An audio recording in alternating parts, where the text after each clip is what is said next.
As this is our 100th show, we thought we'd take a look back in the archives at our very first episode. Now, what people may not know is that this little show actually began back in the 1960s. Wow. Let's take a look at that.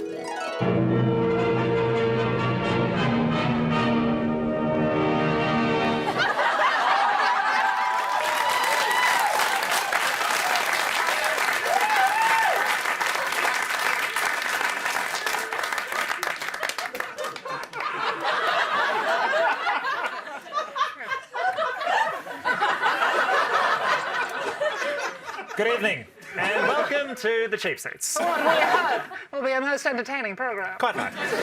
Joining us tonight, we have a very special guest, a friend of the programme. Harold Holt is here.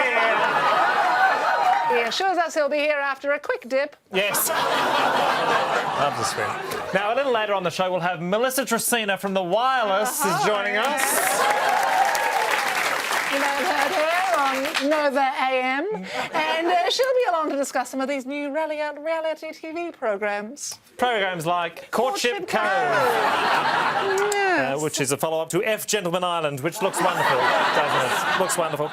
And don't forget, the laughs continue after us with the conscripted unemployed who will be joining us. Can't wait to see that. So much is happening, Melinda. So much is to discuss. President Kennedy, he's off for an open-top convertible ride. We'll take that vision shortly. But in the meantime, it's been quite the week of news. Shall we get started? We shall. Let's see what they're talking about on the ABC. The worship of the bosom. Of the bosom. It's a big topic. Let's see what the public have to say about bosoms. No, I think a bosom is an interesting sort of a sculpture. It's beautiful, it has form. It's certainly the most beautiful part of a woman's body. OK. I'd like to see more. OK, we might end up there. We might end up there. That was the original 50 Shades of Grey. Well, this gentleman Which is a good idea for a book. I might write that down. This gentleman made a good point. Oh, he talked about it this morning. They're all bosoms now, aren't they? They're all bosoms now, aren't they? What a beautiful shot. Let's just shoot him from the side. With cigarette in hand. Yeah, looks a little bit like what I imagine the incognito mode for Google will look like one day. Moving on now, and reporter Kevin Smith from Four Corners took to the streets to ask another important question. In the recent census, Australians were required to put down who was head of the house. We thought we might get a few smart and funny answers from people passing on the street on who was actually head of their house. So let's find out right now. Let's get a few funny answers. Excuse me. Did you fill in your census paper? I did. I guessed you would. Are you married?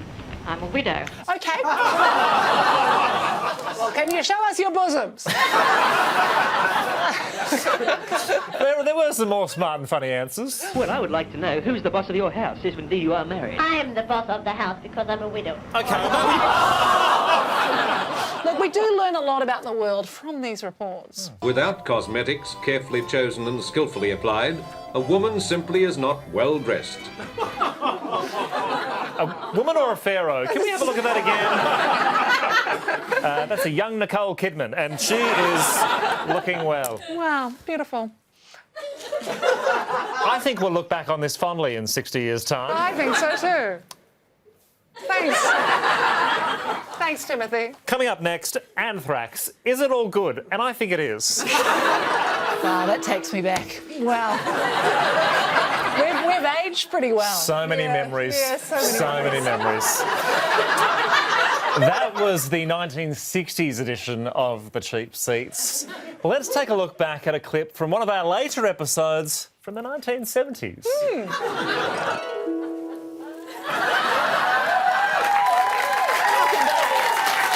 the Cheap Seats.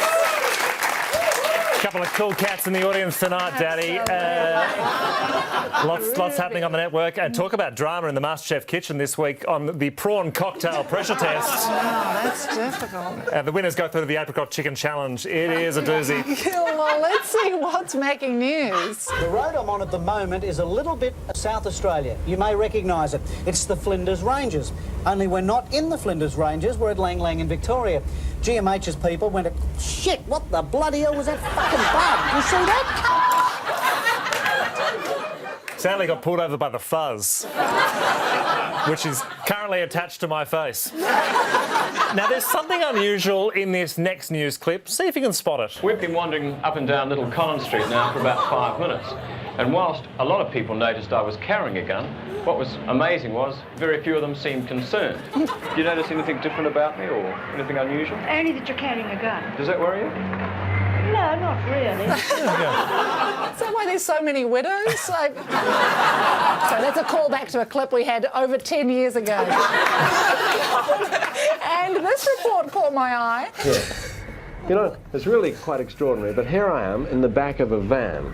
And I'm not joking. It has a wine rack. It does have a selection of wines.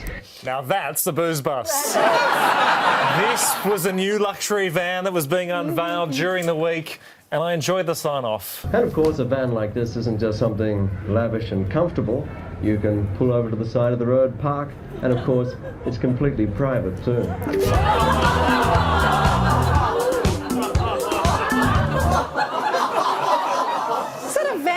Hearse. Very difficult to tell. Just good to see the worship of the bosom continuing in earnest.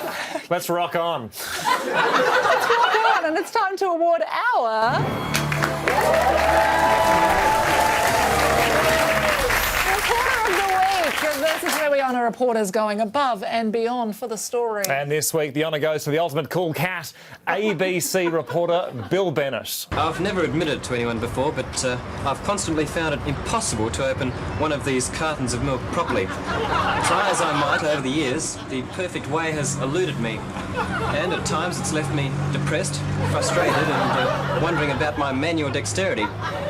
And I can imagine to a person who's a little bit emotionally unstable, the trauma of trying to open one of these cartons could have devastating psychological effects. Are you okay, Bill? Yeah. Why am I feeling a sense of foreboding?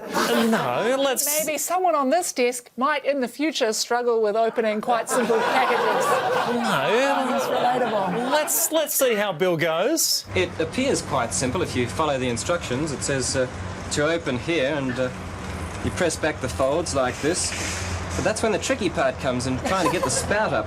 And invariably I've been forced to put my finger in the hole here and goodness knows what sort of germs have been getting into my milk. I've been ashamed to tell anybody of my inadequacy because I thought I was alone in my struggle against technology. Technology? His struggle against technology.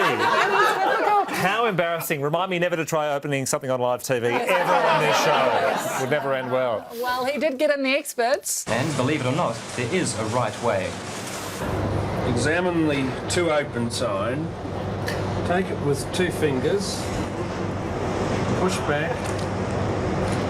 And form a throat section. That seems amazingly simple. Thank God for roadside assistance. That's amazing. So now Bill knows the technique. Time for one final attempt. Well, it seems all my problems are solved now that I know how to do it. I'll just go through it. See how it's done. You open it up here and now you pull the folds back. That's what I wasn't doing before. I was putting the finger in. And you press the spout up. I think I'm having a bit of trouble with this one. Press the spout up like that and simple as that. Well done, Bill Bennett. I love the journalism in this day and age. It's great, isn't it? Congratulations, Bill Bennett. You are our...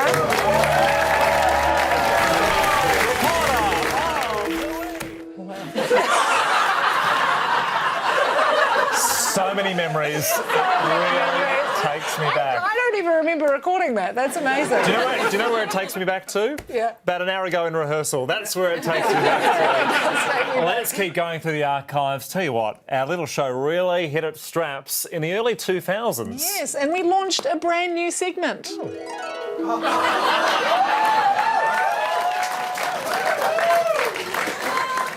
Welcome back to the Cheap Seats, dogs. Thanks to our very good friends at Ansett Airlines.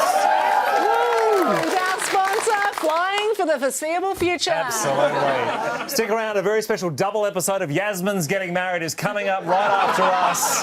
Thank you to all the viewers at home and all of you watching illegally on LimeWire. Thank you, guys. It's great to have your support. And it's time for a new segment. Certainly is. For the very first time. It's time to head...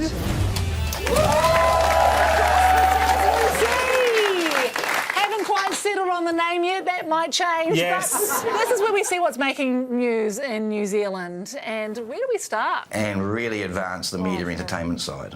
Okay, look, Dr. Wayne Hope, thank you so much for coming in this morning to enlighten us on Rupert Murdoch. Thanks very much. Well, still to come, who's been sleeping out in the cold to draw attention to homelessness in New Zealand? And we'll bring you more on the Kim.com saga as his lawyer tells First Line the New Zealand authorities have been overreacting. Right now, it's time to look at the sports stories making news this morning. Here's Sam. Let's check what else is happening on our morning shows. We're going to go now to Charlotte Bellis in Christchurch. Charlotte. Good morning, everybody. Happy Friday to you all. I am here at the showgrounds in Christchurch because they have the National Alpaca Expo on here this weekend. 300 alpacas, I think all the ones you see behind me here, will be judged to take out the supreme champion in alpacas in 2 different breeds, and we have the 2 different breeds here. 300 alpacas. I think there's about to be 301. Yeah, wow. They did have a baby, and I'm wearing him on my head at the moment. And that was... Oh. Wow. We're going to take a break. Our very special guest, Chappelle Corby, is up next.